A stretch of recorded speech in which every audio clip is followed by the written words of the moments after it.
Hey, this is Jared Chamberlain. Thank you for checking out our video blog. Today we're talking about 3 factors that are involved around financing when you're going through a divorce and you're considering buying and selling your home. Stay tuned.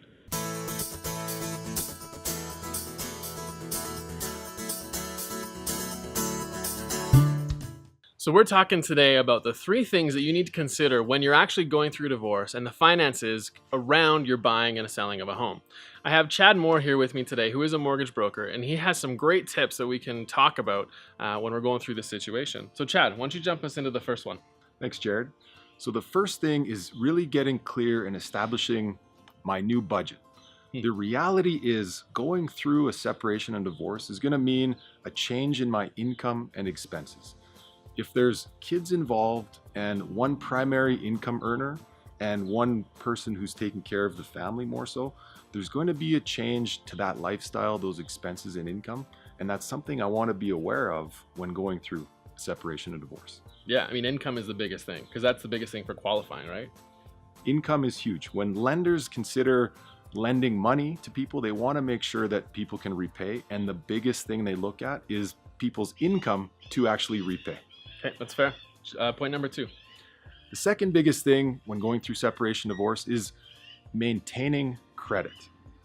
You might have joint credit cards, joint accounts, joint debt. Please remember this, if anything, is make your minimum payments and make them on time. We can help with income, we can help with down payment, but if credit is in the toilet, all bets are off. Lenders really favor strong credit. So please make the minimum payment, make it on time.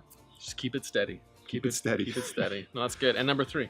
The third thing to consider is really getting clear on whether I want to be renting or I want to repurchase again. And that comes down to understanding your home affordability. And the best way to do that is to speak with an independent mortgage broker like myself, or at least your banker.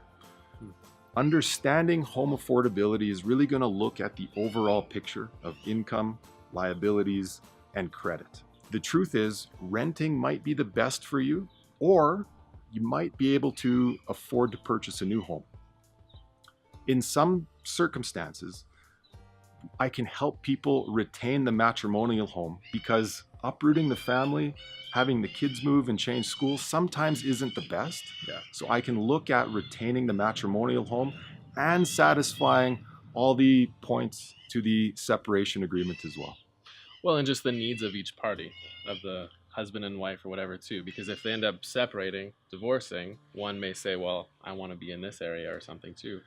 That's exactly it. Yeah. Satisfying the separation agreement is key, and doing that with real estate is tricky, but there's things we can do to look at it and be creative to help you, the client. And as a real estate professional and what we do, we're not afraid to suggest renting because sometimes that is the best thing for you and your family. We have helped lots of families go through this transition, and to speak to your point, I mean, renting sometimes is the right thing to do. So I hope this was informative. Chad, where can people reach you at?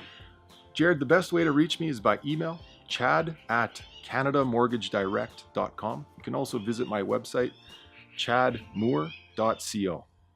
Perfect. C-O. C-O. All right. Well, that's it for today. I hope this was helpful. If you have any questions, reach out to Chad. You can reach out to us at info@tcgroup.ca or 587-316-5400. And again, we are here, the Chamberlain Group. Our passion is families, and we want to revolutionize the real estate industry. So have a fantastic rest of your week, and we'll talk to you soon.